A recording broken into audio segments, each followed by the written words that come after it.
Hi అండి. అందరూ ఎలా ఉన్నారు? బాగున్నారా? నేను కూడా సూపర్‌గా ఉన్నాను. చాలా రోజుల తర్వాత మళ్ళీ మీ ముందుకు ఒక మంచి రెసిపీతో తెస్తానండి. మనకి మిల్ మేకర్ టమాటా కర్రీ అండి. చాలా సింపుల్‌గా చేసాం. సూపర్ టేస్టీగా ఉంటుంది. రైస్‌కి, చపాతీ, పూరి కాంబినేషన్ అయితే. వీడియో అయితే ఎక్కడ స్కిప్ చేయకుండా మిస్ చేయకుండా లాస్ట్ వరకు చూడండి. చాలా చిన్నది వీడియో అయితే. ఫస్ట్ నేనైతే ఒక బౌల్లోకి ఒక 50 గ్రామ్స్ మిల్ మేకర్ అయితే తీసుకున్నాను. చూసారు కదా, ఇలా చిన్న సైజ్ అయితే తీసుకున్నాను నేను. మనకి వీడియోలో చూపిస్తున్నట్టు. ఇప్పుడు ఈ మిల్ మేకర్లో మనం ఒక గ్లాస్ వాటర్ వేసుకొని సైడ్కి అయితే పెట్టేసుకుందామండి. మనకి తొందరగా అనేది నానకపోతే ఒక 5 మినిట్స్ సైడ్కి ఉంచితే సరిపోతుంది.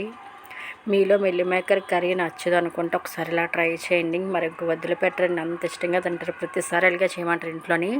అంత టేస్టీగా ఉంటుంది, సూపర్గా ఉంటుంది. చూసారు కదా, వాటర్ వేసుకొని ఇలా సైడ్కి అయితే పెట్టేసుకుందాం. నెక్స్ట్ మనం ఒక స్టవ్ వెలిగించుకొని బాండి పెట్టుకొని ఒక 3-4 స్పూన్ల నూనె అయితే వేసుకోవాలండి. వేసుకున్న తర్వాత నూనె కూడా హీట్ ఎక్కిన తర్వాత మనం ఒక అర స్పూన్ జీలకర్ర వేసుకోవాలి. జీలకర్ర చిటపట్లు ఆడాలండి, అప్పుడే బాగుంటుంది టేస్ట్ అయితే. నెక్స్ట్ ఒక పెద్ద ఆనియన్ తీసుకొని శుభ్రంగా కడిగేసి ఇలా చిన్న చిన్న పీసెస్ కట్ చేసుకొని వేసేసుకోవాలి. మనకి వీడియోలో చూపిస్తున్నట్టు ఆనియన్స్ అయితే. ఆనియన్స్ జీలకర్ర అనేది మనకు ఆయిల్లో ఫ్రై అవుతున్నప్పుడు నెక్స్ట్ ఒక 3 పచ్చిమిర్చి తీసుకొని పీసెస్ కట్ చేసి వేసేసుకోవాలి. కొంచెం కరివేపాకు అయితే స్కిప్ చేయకుండా వేయండి. ఫ్లేవరు టేస్ట్ అనేది సూపర్గా ఉంటుంది. మీకు కూడా తెలిసే ఉంటుంది ఈ విషయం అనేది. చూసారు కదా, ఇవి కూడా ఇలా ఫ్రై అవుతున్నాయి కదా. మనకి పచ్చిమిర్చి, కరివేపాకు, ఉల్లిపాయలు అనేది. నెక్స్ట్ ఒక చిన్న స్పూన్ అల్లం వెల్లుల్లి పేస్ట్ కూడా వేసుకోవాలి. అల్లం వెల్లుల్లి పేస్ట్ వేసుకున్న తర్వాత మనకి పచ్చివాసన అనేది రాకుండా ఫ్రై చేసుకోవాలి అల్లం వెల్లుల్లి పేస్ట్ అనేది, మనకి వీడియోలో చూపిస్తున్నట్టు. చూసారు కదా, అల్లం వెల్లుల్లి పేస్ట్ కూడా ఫ్రై అయిపోయిందండి. మనకు ఆయిల్ కూడా బయటకి అయితే రిలీజ్ అయిపోయింది. నెక్స్ట్ బాగా పండిన ఒక 3 పెద్ద టమాటా తీసుకొని శుభ్రంగా కడిగేసి మనకి వీడియోలో చూపిస్తుంటే ఇలా పీసెస్ అయితే కట్ చేసుకోవాలి. టమాటా కూడా వేసుకున్న తర్వాత బాగా మిక్సింగ్ చేసుకొని మూత పెట్టేసుకోవాలి. మూత పెట్టుకొని మధ్య మధ్యలో చూస్తూ మిక్స్ చేస్తుండాలి. టమాటా అనేది మనకు గుజ్జులాగా అయితే అవ్వాలి. మాకు పీసెస్ నచ్చవనుకుంటే మీరు మిక్సీ పట్టి కూడా వేసుకోవచ్చు, కానీ ఇలా వేయండి, బాగుంటుంది టేస్ట్ అనేది. మన వీడియోస్ నచ్చితే ఒక లైక్ ఇచ్చి సబ్స్క్రైబ్ చేసుకోండి. పక్కన బెల్ సింబల్ ఉంటుంది, అది కూడా ప్రెస్ చేయండి. మన వీడియోస్ పెట్టినండి మీకు నోటిఫికేషన్ అయితే వస్తుంది. మీకు ఎటువంటి వీడియోస్ కావాలి, ఎటువంటి బ్లాగ్స్ కావాలి కామెంట్ సెక్షన్లో కామెంట్ చేయండి ఫ్రెండ్స్. చేయడానికి అయితే తప్పకుండా ట్రై చేస్తాను.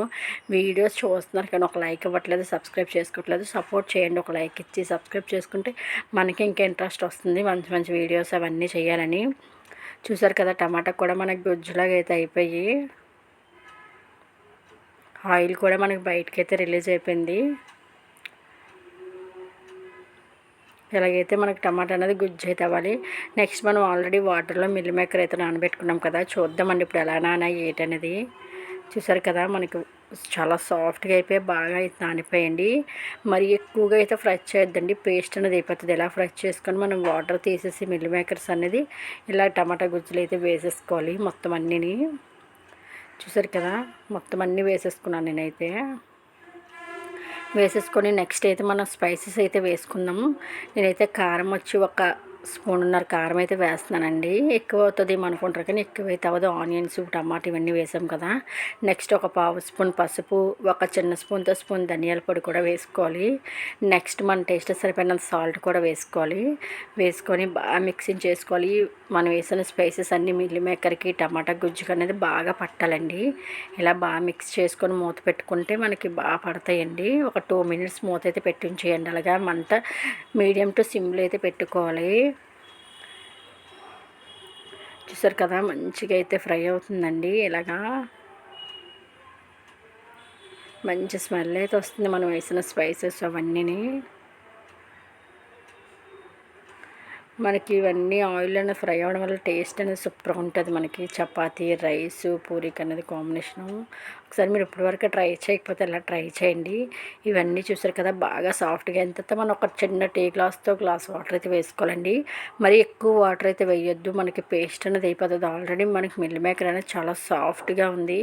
జస్ట్ మనకి ఆ ఫ్లేవర్స్, గుజ్జు అవన్నీ పట్టడానికి అయితే ఒక చిన్న టీ గ్లాస్తో వాటర్ వేసుకొని బాగా మిక్సింగ్ చేసుకోవాలి.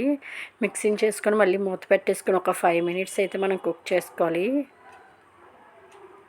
కుక్ చేసుకుంటే మనకి టేస్టీ మిల్ మేకర్ టమాటా కూర. చూసారు కదా, చాలా సింపుల్గా చేసాము. ఆయిల్ కూడా మనం వేసింది బయటకి అయితే రిలీజ్ అవుతుంది. చూసారు కదా సైడ్ నుంచి. నాకు ఇప్పుడే నోట్లోంచి వాటర్ అయితే వస్తుందండి. మిల్ మేకర్ అయితే చాలా సాఫ్ట్గా భలే ఉన్నాయండి. మనకి ఫ్లేవర్స్ అన్నీ మిల్ మేకర్కి అయితే బాగా పట్టాయి. ఇంక నేను భోజనం చేసే వరకు వెయిట్ చేయనండి, టేస్ట్ చేసి చెప్తాను మీకు ఎలా ఉంది ఏంటనేది. నేను ఇప్పుడు టేస్ట్ అయితే చేస్తున్నాను. చూసారు కదా మిల్ మేకరు టమాటా మరి ఇంక నెక్స్ట్ లెవెల్ అండి. అన్నీ పర్ఫెక్ట్గా సరిపోయి చాలా జ్యూసీగా ఉంది, సూపర్గా ఉందండి, సాఫ్ట్గానా. మనకి ఇంక మిల్ మేకర్ టమాటా కర్రీ అయితే రెడీ అయిపోయిందండి. టేస్టీగానా. మీకు కూడా చూస్తున్న నోరుతుంది కదా, మీరు కూడా వెంటనే మిల్ మేకర్తో ఎలా ట్రై చేసి టేస్ట్ చేసి ఎలా ఉందని నాకు కామెంట్ సెక్షన్లో కామెంట్ చేయండి ఫ్రెండ్స్. Okay friends, bye.